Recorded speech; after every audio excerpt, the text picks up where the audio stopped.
apa yang kesan-kesan yang didapatkan gitu?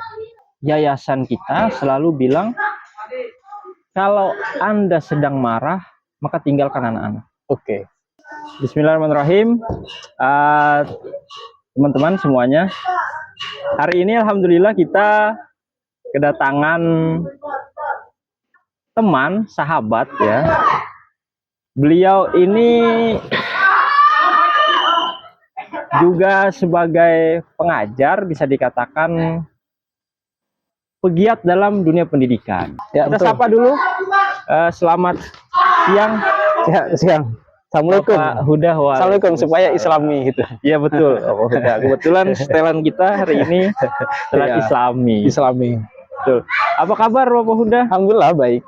Alhamdulillah. Pak Huda, kesibukannya kira-kira, saya tahu kan Bapak Huda sebagai dosen. Ya. Mungkin ada kesibukan lain selain dosen? Ya, kalau istilah guyonannya atau candaan orang-orang milenial dan kolonial zamannya antum. Kalau anak kan saya kan milenial ya. Milenial ya. Generasi yang lahir dari tahun 86 atau 88 ya hingga tahun 9 berapa gitu, itu milenial.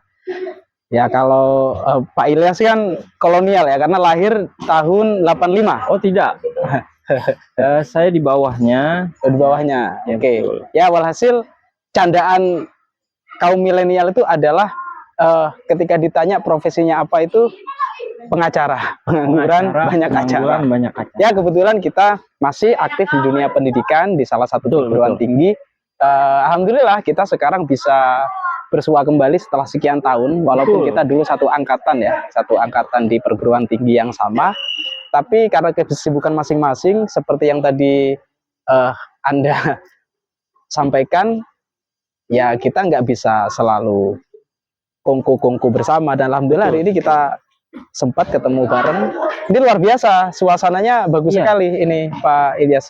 Karena kita kebiasaan panggilnya Pak RT aja lah ya. Nggak apa, ya, jadi gini Pak RT. Seperti itu. Memang maksud kedatangan saya di sini itu awal mulanya itu penasaran karena ada kawan kita yang sudah lama nggak ketemu, dengar kabar sekarang aktif di satu lembaga pendidikan di pola pengasuhan yang aktif di pola pengasuhan anak-anak yatim dan duafa.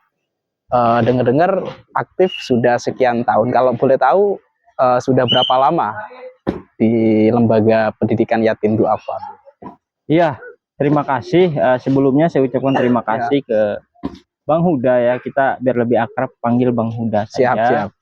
Karena beliau ini bukan hanya teman bagi saya pribadi, tapi juga kadang kita diskusi, saya minta nasihat, minta pendapat kepada. Oh ya, makanya satu nampan bersama. Iya, kita sering nampan satu piring satu kelas. Siap. Jadi semoga nanti ini juga tidak terlalu kaku banget ya, Bang Huda ya, karena kita dulu pernah ya bersua lah. Tadi kembali ke pertanyaan Bang Huda. Alhamdulillah saya diberikan kepercayaan ya, bisa dibilang kepercayaan, kalau dinaikkan lagi amanah untuk membersamai anak-anak di sekolah dan rumah yatim Mizan ya. Di sini ya, ini lapangan kita luar biasa ramai ya, ya. Ini anak lagi kelas meeting futsal. Jadi ya tadi saya di sini sudah kurang lebih 3 tahun. 3 tahun berarti terhitung 2021 ya. Betul, 2021. Saya masih ingat itu bulan September. Tanggalnya pun saya masih ingat. 4 tahun berjalan ya. Betul. Luar biasa, tentu 4 tahun berjalan itu bukan waktu yang sebentar untuk aktivis atau guru yang terlibat di satu sekolah. Itu kan nggak sebentar. Kita masih penasaran sebetulnya seperti apa sih. Jadi posisi sekarang apa ini? Sebagai tenaga pengajar atau pengurus di sini? Dalam struktur kita masuk ke pengurusan. Job desk-nya atau posisinya wakil keasramaan. Oh, berarti ada divisi asrama ya?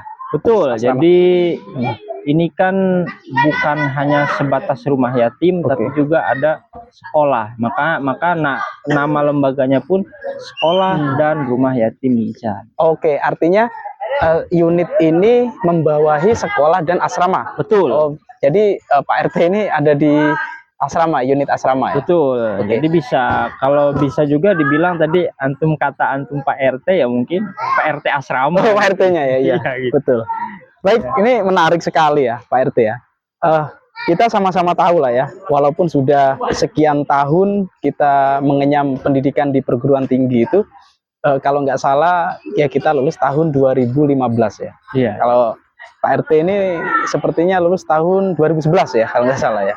Karena kan lebih tua kan. Tidak dong, kan saya di bawah ya. Anda. Memang kan kita sering ya, dulu pernah diskusikan juga bahwa tujuan dari kita yang saat itu adalah mahasiswa di Fakultas Tarbiyah Kependidikan itu, target kita ketika berkarir ketika lulus dan berkarir, memilih karir yang menurut kita sangat walaupun nggak elit-elit banget, setidaknya membuat kita itu bangga ketika ditanya apa profesinya, pasti kita menjawabnya dengan bangga. Dan itu biasanya kita mengarahkannya itu ke PNS. Betul. Jadi guru PNS. Biasanya yang sebagian, walaupun nggak semuanya, sebagian besar calon guru di fakultas keguruan itu, mahasiswa itu pasti memiliki cita-cita untuk menjadi guru PNS.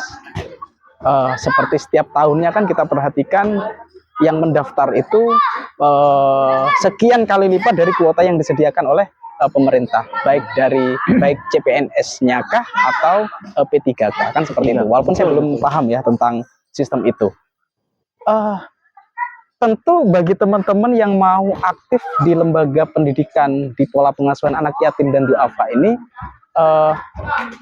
kalau secara profesi banyak orang mengatakan ini sama sekali tidak worth it untuk kenaikan karir keguruan. Betul. Nah, dari situ saya melihat bahwa orang-orang yang mau terlibat, guru yang mau terlibat, itu artinya mereka yang mau untuk mengorbankan egonya, karena yang dia pikirkan bukan lagi dirinya. Betul. Tapi bagaimana nasib generasi bangsa yang dalam hal ini mereka-mereka yang tidak teruntungkan dengan keberadaan kedua orang tua. Betul. Nah, yang kita penasaran itu jimat apa yang dipakai. Jadi sebetulnya latar belakangnya apa sih Pak RT ini? Sehingga mau mengorbankan ego untuk terlibat di lembaga pengasuhan anak yatim begini. Kita mau banyak belajar ini gitu. Iya. Siap. Ya kita sharing ya. Ya. Tapi sebenarnya saya yang lebih banyak belajar sama antum gitu. Jadi latar belakang saya itu ya tadi sama. Latar belakang saya berkuliah di Fakultas Pendidikan ya. Lebih tepatnya Pendidikan Agama Islam. Oke. Kenapa sih saya mengambil jurusan Pendidikan Agama Islam? Tentunya ada motivasi dong, ada dorongan. Karena sebelumnya juga saya memang berada di dunia pesantren. Jadi saya pikir waktu itu ketika saya masuk ke pendidikan agama lebih membantu dengan pernah saya enyam di pesantren gitu. Oke, artinya pesantren ya memang. Pesantren dulu saya pesantren, di berapa tahun itu pesantren? Pesantren saya lumayan lama, Bang Hud. Kalau dihitung-hitung itu ada mungkin 8 tahunan gitu. Artinya sudah suhu banget ini ya. Insya Allah. Kalau keilmuan sih masih cetek. Jadi kita lama doang gitu di pesantrennya gitu. Entah ngapain gitu. Yang kalau kata teman-teman kita di santri dulu, kita tabarukan. Tabarukan artinya keberkahan itulah yang kita harapkan. Iya, betul. Nah, kemudian saya berkuliah tadi di Fakultas Pendidikan, selesai seperti orang-orang juga. Kemudian dari situlah saya merasakan menjadi pendidik itu ternyata enak juga gitu ya. Oke. Meskipun tadi Bang Huda bilang ini bukan sebuah profesi yang menjanjikan gitu. Bahkan tadi Bang Huda bilang rata-rata setelah saya kuliah mereka maunya menjadi pegawai negeri sipil. Nah, saya menemukan ini Sekolah Rumah Yatim Mizan ini, kenapa saya bisa ke sini? Pertama tadi saya berangkat dari saya senang dengan anak-anak. Saya menyenangi anak-anak karena waktu kuliah juga kita beberapa kali turun ke lapangan memberikan atau pendampingan pendidikan kepada anak-anak pemulung. Oke, saya ingat itu sempat kita terlibat bareng gitu kan. Itu anak pemulung gitu. Terus kita juga beberapa kali kunjungan ke sekolah, beberapa sekolah. Kita bahasanya itu study tour ya dulu tuh ya. Study tour, kita berbagi di situ, berbagi ilmu, kita mengajar di situ. Nah, itu saya akhirnya tertarik. Oh, asik juga nih. Seperti terilhami ya, terinspirasi dari situ ya. Asik juga nih. Nah, kemudian berselang waktu saya ketemulah dengan ini Sekolah Rumah Yatim Mizan. Nah, akhirnya singkat cerita saya bergabung. Dari awal memang posisi saya memang di bidang di keasramaan. Keasramaan ini 24 jam waktu kita bersama anak-anak. Jadi sebagai gambaran, Sekolah Rumah Yatim Mizan ini ada sekolah yang itu pembelajarannya formal, bisa dibilang pembelajaran formal. Ada selesai anak-anak mengikuti pembelajaran di sekolah, mereka kembali ke asrama mereka. Nah, disitulah tugas kita, mendampingi mereka, menemani mereka, ya kan, mengarahkan mereka. Wah, ini relate sekali ya, karena kita perhatikan itu. Maaf, mungkin sekarang saya sudah lama ya nggak baca data itu, berbagai jenis dekadensi moral itu ya, seperti tawuran siswa, pelecehan ini pelecehan itu yang ada di sekolah itu nggak selalu terjadi di sekolah yang katakan nggak favorit. Kadang-kadang sekolah favorit pun ada kejadian seperti itu. Ada sekolah yang bagus, kadang-kadang siswanya baik, iya di sekolah, rentan waktunya pun dari jam 7 sampai jam 3 gitu ya kalau yang full day school itu. Tapi lepas dari waktu yang ditentukan itu, pulang ke rumah, guru pun nggak bisa. Artinya pemantauan guru selesai sampai di situ. Sehingga kadang-kadang terjadi hal-hal yang di luar dari nilai-nilai moral. Nilai-nilai moral, nilai-nilai karakter, penyelewengan karakter itu terjadi. Karena memang pengawasan guru tidak ada. Jadi saya melihat dengan sistem yang seperti ini sebetulnya upaya yang luar biasa dalam rangka mengoptimalkan pendidikan sepanjang hidup sebetulnya. Ya kan? Di sekolah diberikan muatan pelajaran akademik, sedangkan di asrama lebih ke penguatan moral. Jadi berjalan berimbang. Ini luar biasa loh sebetulnya, Pak RT. Jadi kembali lagi ya, ini ada hal yang harus ya saya pribadi itu ya ingin mendapatkan nilai dan ilmu lebih sebetulnya dengan datang ke sini dengan bertanya-tanya begini. Kita tahu bahwa negara itu bisa maju karena generasinya yang masa depannya cerah gitu ya. Masa depan cerah itu bukan dalam arti pemenuhan materi uang dan lain sebagainya. Bukan itu, tentu bukan itu. Kita sepakat itu ya. Negara bisa maju dengan generasinya yang cakep, generasi yang tercerahkan gitu ya. Generasi yang tercerahkan itu tidak bisa terbentuk tanpa adanya pendidikan. Jadi hak setiap warga negara adalah memperoleh pendidikan. Kita tahu untuk mencapai cita-cita itu barangkali kalau orang masyarakat kita yang hidupnya itu lengkap, mereka ada orang tua, barangkali kehidupan juga tercukupi secara materi, kehidupannya tercukupi secara moral juga, ada sebagian barangkali keluarga kita sendiri, saudara-saudara kita yang tidak seberuntung orang-orang yang tadi saya sebutkan itu, tidak ada orang tuanya, dalam hal ini dalam tanda kutip ya yatim gitu ya. Itu mereka juga sama mendapatkan hak yang sama dalam hal pendidikan, cuman kadang-kala kan terabaikan, terlewatkan. Ketika ditinggal orang tuanya, biasanya hidupnya sudah kacau balau karena tidak ada yang memperhatikan. Akhirnya kerja sana kerja sini di usia yang masih katakan belia ya, masih muda yang gitu harus ya. Mereka bersekolah. Antum melihatnya bagaimana ini? Pak RT, terkait dengan peran pendidikan yang dapat membantu anak-anak yatim mengoptimalkan potensi mereka. Iya, tentunya kita sepakati bahwa pendidikan itu sangatlah penting. Bahkan saking pentingnya Imam Syafi'i pernah berkata dalam sebuah kalimatnya, man lam yaduk dullat ta'allum sa'ah tajarra dullal jahli tula hayati. Artinya, jika engkau tidak mampu merasakan capeknya, lelahnya belajar, rasakan nanti kebodohan akan kau rasakan sepanjang hidup. Artinya, dengan pendidikan inilah tadi yang Bang Hud bilang, potensi anak-anak, kepribadian anak-anak, moral anak-anak terbentuk. Nah, kondisi yang kita atau pendidikan yang kita adakan di sekolah Mati Mizan ini khusus untuk anak-anak yatim dan duafa. Kenapa sih seperti itu? Tadi pertama kita bisa sepakati ini bahwa anak-anak yatim itu bukan materi yang mereka berkekurangan. Kita bisa lihat banyak anak-anak yatim yang mereka diperhatikan dalam materinya, tapi kasih sayang mereka kurang dapat. Perhatian ya. Perhatian. Nah, sehingga di rumah yatim Mizan ini, di rumah yatim Mizan ini, kita tekankan perhatian, kasih sayang kepada anak-anak. Tentunya kasih sayang di sini bukan memanjakan, ya.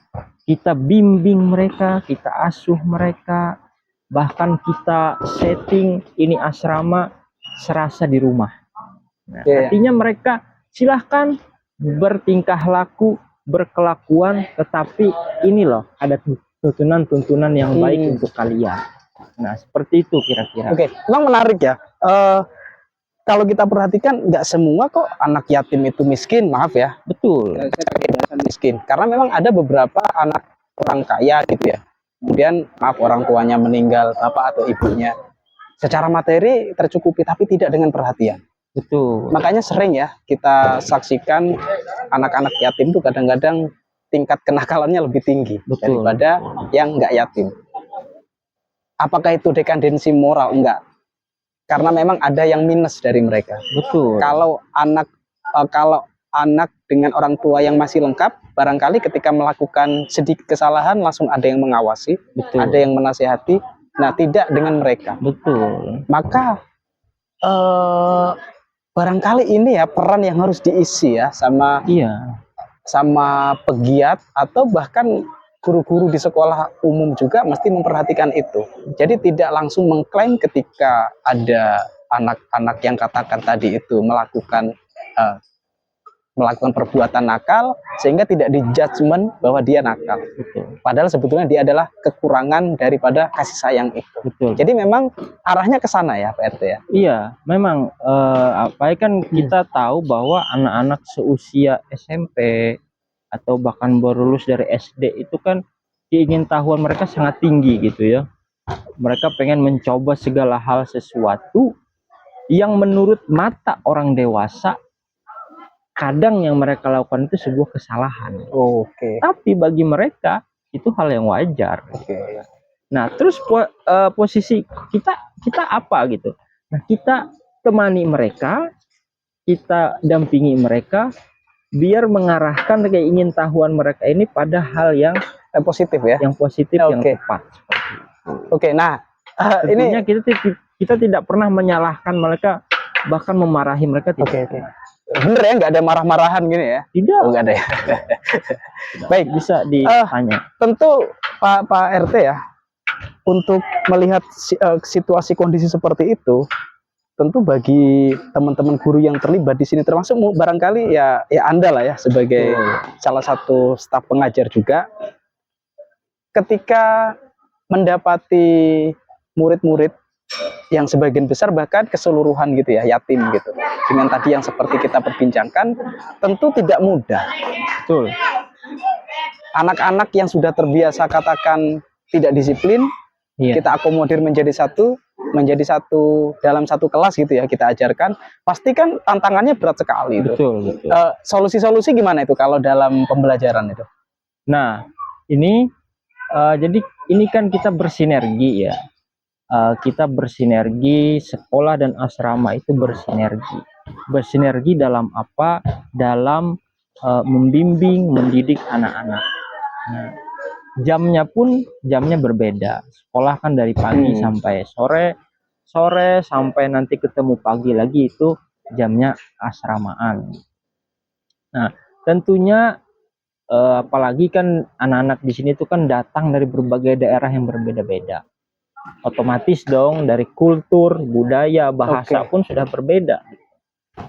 Apalagi dengan latar belakang yang berbeda tadi, dari keluarganya yang mungkin tidak lengkap, ya kan? Atau kesehariannya dia sering melihat keluarganya mungkin kurang akur dan lain-lain, broken home lah gitu. Sehingga mereka datang ke sini itu tentunya ketemu orang baru, ketemu teman yang baru mereka kenal, dengan ada yang temperamen, ada yang usil, ya kan, ada yang mengingatkannya dengan cara yang kalimat yang kasar sehingga tersinggung, terjadilah slack dan berantem tadi. Tentunya itu menjadi kendala kita. Nah, kembali lagi, pendidikan itu kan pendampingan yang terus menerus. Ya, tentunya banyak kendala. Bahkan di sini sering terjadi anak berantem, tidak disiplin, ya kan. Bahkan mereka juga, namanya asrama ya, anak mengambil punya temannya, ya kan. Dan itu kita diskusi sama anak-anak. Mereka anggap itu wajar gitu, wajar. Karena mereka di rumahnya seperti itu gitu. Oh iya, kita pahami. Oh berarti bukan kesalahan mereka.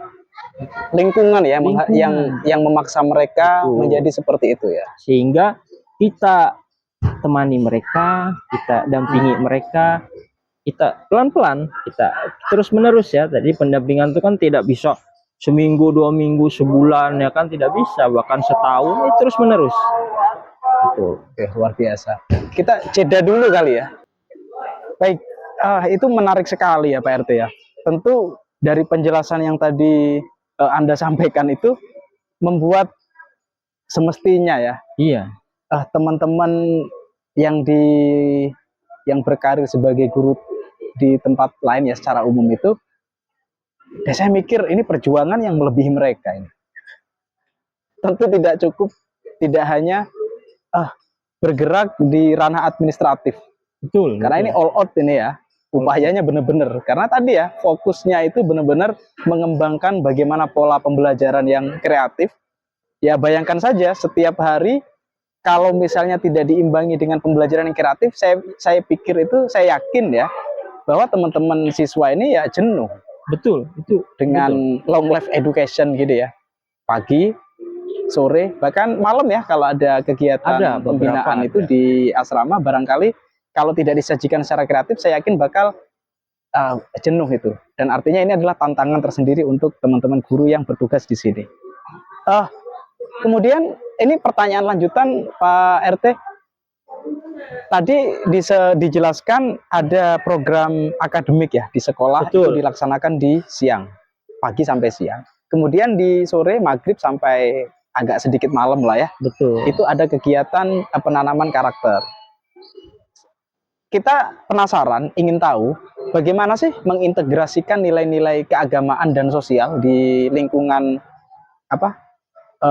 lembaga pendidikan yatim duafa ini. Iya, jadi begini, di samping tadi ada pendidikan akademik ya, anak-anak dari pagi sampai siang itu belajar, tapi ini juga yang menarik ini ya, anak-anak itu belajar tidak terpaku di kelas gitu ya. Ya, jadi kadang-kadang juga kita keluar gitu, atau pembelajaran yang menarik ya, yang itu anak-anak menjadi, kalau bahasa Cina-nya itu student center ya. Student center, ya, jadi bahasa gitu. Cina itu ya. Bahasa Cina.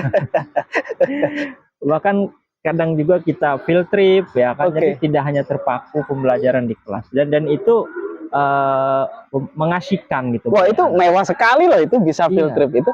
Field trip, bahkan kita karena ini kan masih dekat dengan Jakarta, di Depok, karena kita ke Kota Tua gitu. Atau kita kunjungan ke panti-panti asuhan. Bukan panti-panti jompo seperti itu. Atau kita ke tempat-tempat yang indah seperti tempat-tempat yang sudah termanajemen dengan baik. Kita datang ke situ, kita belajar, nanya-nanya sama pegawai di sana. Itu nanti kan untuk pengalaman dan aplikasi mereka. Itu dilakukan intens ya? Biasanya satu semester berapa kali itu? Satu semester itu minimal 2 kali. Minimal 2 kali. 2 kali. Ya. Bahkan pernah kita berkunjung ke Masjid Istiqlal. Dulu juga pernah berkunjung ke gereja katedral gitu kan. Bukan untuk apa, cuma mengetahui biar anak-anak itu tadi saya bilang anak kan berangkat dari, mohon maaf tadi, ketidaktahuan di kampung mereka. Ini di kota loh. Mereka perlu juga tahu hal-hal itu, mengenal hal-hal seperti itu.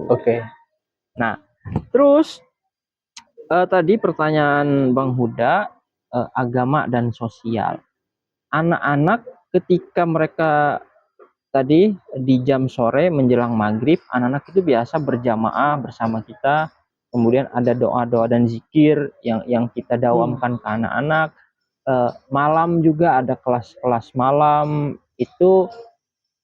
Tadi ya kembali lagi, jadi jangan dianggap kelas malam itu anak selalu di kelas duduk, tidak. Ya, kita balut dengan pembelajaran yang menarik ya kan, bahkan terkadang kita pakai infokus, pakai komputer, kadang juga ada nonton anak-anak gitu. Bisa juga nonton yang film luar dengan bahasa itu kan membiasakan anak dalam berbahasa juga. Oh, artinya tidak melulu soal kelas ya pembelajaran. Betul. Itu ya? Karena setiap tempat itu kan mengandung pembelajaran. Ya. Dimanapun kalau kita bisa mengambil pembelajaran dari tempat tersebut, itu pembelajaran. Pembelajaran itu kan tidak hanya terpaku di kelas. Ya, kita masak pun itu pembelajaran. Betul. Wah, apalagi masak. Sekarang kan ada chef-chef itu kan. Ada program fun cooking. Ya, anak-anak masak bareng di situ, happy ya kan. Itu ilmu bagi mereka. Ya, kita tahu perkuliahan tata boga kan mahal sekali itu. Betul. Kita datangkan orang yang benar-benar bisa masak gitu dari luar ya, kita datang. Kita punya relasi yang sering masak, bahkan dia memang hari-harinya masak. Memang lebih ini ya, lebih spesifik ke life skill ya. Betul. Keterampilan ya, keterampilan. Nah, tadi agama itu kan mengarahkan manusia untuk sosial, ya. Agama menyuruh manusia untuk cinta kasih, peduli kepada sesama, tidak boleh mengabaikan temannya yang sedang galau, tidak boleh membiarkan teman yang sedang sakit. Agama seperti itu. Makanya kegiatan kita di sini tidak melulu anak berada di dalam asrama dan sekolah. Kadang kita sholat berjamaah ke masjid di atas ada. Kita bergabung dengan masyarakat di situ. Ada kajian, kita ikut di situ. Anak-anak yang melayani jamaah masjidnya. Nah, kita koordinasi dengan DKM-nya, Pak, untuk kajian ini biar anak-anak yang menjamu atau membagikan minuman atau roti-roti ke jamaah. Itu tuh wah, menarik sekali tuh. Agama tidak menjadikan orang itu individualistik. Betul ya. Karena ya teks-teks agama banyak sekali ya mewartakan ke kita. Misalnya saya nggak berani sebutkan hadis atau ayatnya karena kita kan bukan kiai. Saya bukan kiai. Mungkin kalau Anda berarti kan syekh gitu ya. Ya. Jadi kita sering dengar kan, untuk apa berhaji bahkan setahun berapa kali gitu ya. umroh setahun berapa kali, Iya, betul. haji setahun sekali. Kalau kita lupa kondisi tetangga kita yang kelaparan kan gitu. Betul. Sholat juga begitu, tidak berarti menjadikan Anda dekat dengan Tuhan kemudian menjauh dari manusia kan enggak ya? Betul. Oke, berarti memang diajarkan ya kepedulian, cinta kasih sesama teman minimal ya, harus tahu itu ya. Betul. Itu yang kita tekankan ke anak-anak. Kalian tidak boleh mengabaikan teman kalian yang dalam pembelajarannya misalnya dia tidak bisa matematika.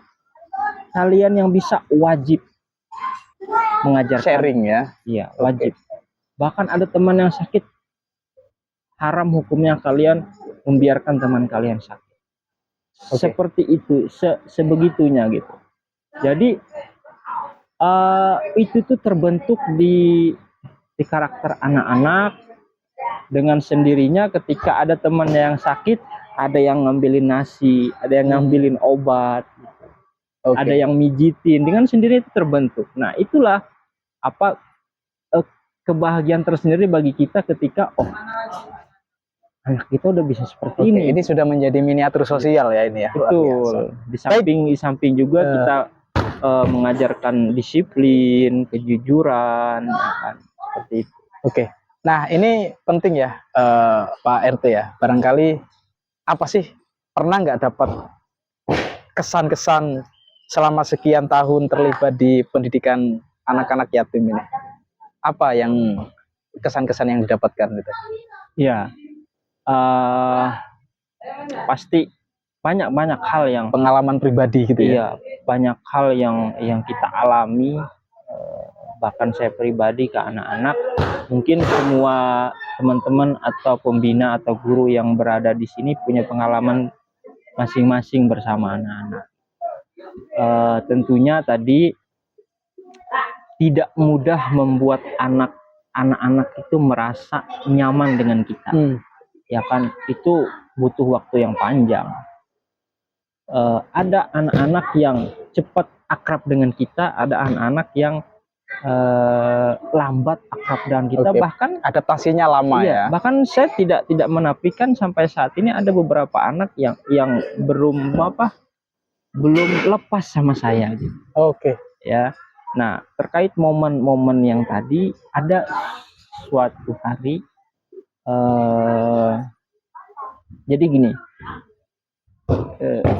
kita itu kan mendampingi anak, mengajarkan anak, jadi kita tahu gimana anak ini. Bahkan mungkin kalau ada yang nanya ke saya, coba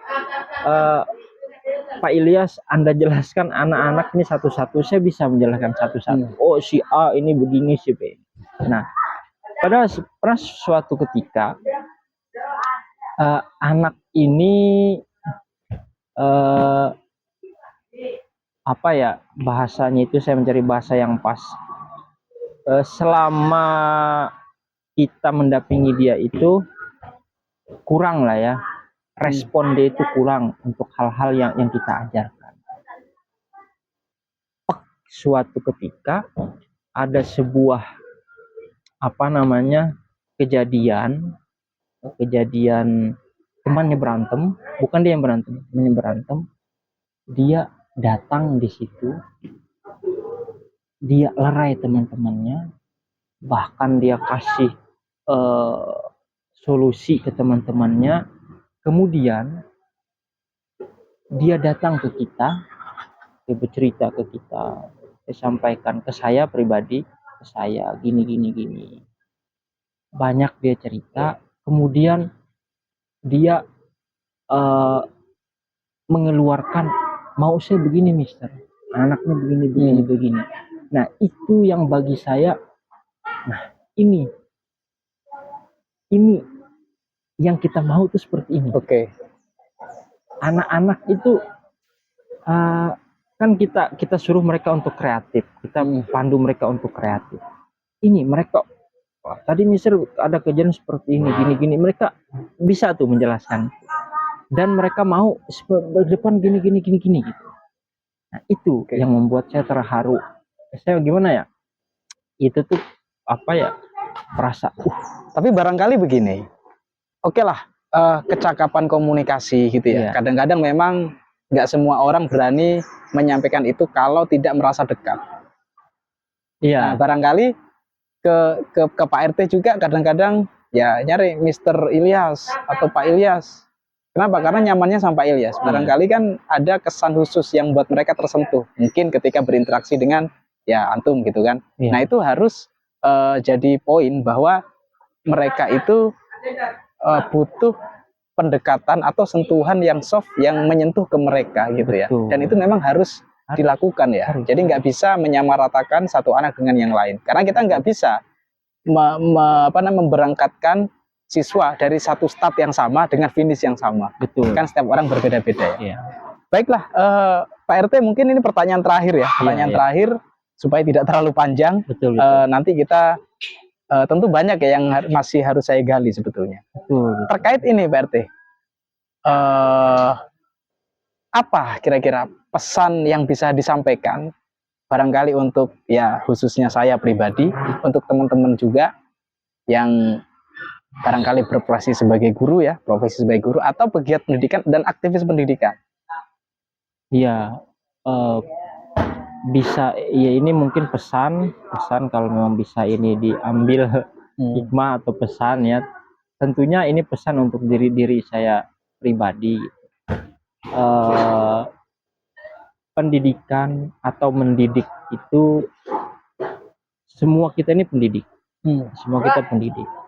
Baik itu yang tidak berada di lembaga formal ataupun yang berada di lembaga formal. Artinya kewajiban kita untuk menjadi lebih baik itu adalah tujuan ya. Begitupun dengan anak-anak. Anak-anak itu membutuhkan perhatian, membutuhkan kasih sayang. Tidak hanya semata-mata materi yang mereka butuhkan ya. Jadi kita harus kuatkan niat kita bahwasanya pendidikan itu jangka panjang, selama-lamanya. Mari kita, kalau kita berprofesi guru atau pendidik, mari kita mendidik dengan hati, dengan keikhlasan, dengan ketulusan. Emosi pasti ada. Namanya kita manusia pasti emosi. Ada yang bikin, ada sesuatu yang bikin kita emosi gitu ya dari mereka ya. Itu sudah pasti. Tapi bagaimana caranya emosi itu bisa kita kontrol? Yang anak-anak menurut kita salah itu ini suatu keindahan gitu. Keindahan. Dan keindahan ini yang menjadikan ini tempat itu menjadi lebih bercorak gitu. Ya namanya siswa pasti katakan salah gitu ya. Pasti. Kalau gurunya ikut salah ya bukan guru namanya. Iya. Makanya yayasan kita selalu bilang kalau Anda sedang marah maka tinggalkan anak-anak. Jadi ketika kita lagi marah, jangan kita paksakan untuk misalnya kita melihat anak-anak sedang melakukan kesalahan menurut kita. Kita marah tuh. Jangan, tinggalkan. Jangan Anda paksakan. Ketika Anda marah, Anda menyelesaikan masalah tersebut. Nanti yang ada emosi dan lain-lain. Dan masalah tidak terselesaikan. Menghadirkan suatu hal-hal yang tidak kita inginkan. Karena yang betul. Ingat itu. Jadi jangan pernah memutuskan sesuatu ketika Anda sedang marah. Betul. Jadi orang yang menyelesaikan sesuatu dengan marah itu biasanya berujung dengan malu gitu. Gitu ya. Malu dan tidak menyelesaikan masalah gitu ya. Nanti ketika kita sudah redam, sudah damai, baru datang lagi ke anak-anak. Wah, ini menarik sekali Pak RT. Nanti bisa nyambung kemana-mana ini. Bisa nyambung ke sekarang kan banyak sekali somasi-somasi yang terjadi, pelaporan ya pada guru oleh orang tua siswa karena tidak terima diperlakukan oleh gurunya. Ya, ini kita terlepas dari konteks benar dan salah yang mana. Itu mungkin nanti kita jadi pembahasan tersendiri ya. Betul. Itu saja mungkin Pak RT yang terima kasih. Kita bisa tanya ke Anda ya, sebagai salah satu pejabat ini ya sekarang ya. Salah satu pejabat di lembaga pengasuhan anak-anak yatim ini, dan luar biasa. Saya yakin ini adalah peran yang sangat mulia, karena saya ingat tuh kata Nabi itu dalam satu riwayat menjelaskan ana wa kafilul yatim kahatain kan gitu ya, menunjuk jari yang sebelah mana. Tapi artinya dekat sekali Nabi dengan para mereka-mereka yang mau mengurusi anak-anak yatim. Insya Allah. Dan mudah-mudahan ya walaupun saya nggak terlibat, setidaknya saya dapat berkahnya gitu. Iya. Mohon doa juga nih kita ya, mohon doa dari Bang Huda. Ya. Semoga kita bisa, kita juga belajar Bang Huda. Kita itu belajar di sini, belajar kontrol emosi kita, belajar hal baru yang tidak kita ketahui. Mungkin sebelumnya saya pernah ngajar di sekolah-sekolah luar. Itu ada, ketika saya berada di sini ada hal baru yang saya dapatkan. Itu saya belajar yang tidak didapatkan tempat lain ya. Iya, saya belajar. Tentunya tadi yang pasti saya belajar lebih belajar kontrol emosi. Oke lah, terima kasih banyak Pak RT. Kita akan nanti ketemu lagi untuk sama-sama Bang Huda. Banyak program, banyak silaturahmi. Betul, harus ya. Silaturahmi itu kan memperbanyak rezeki. Oke.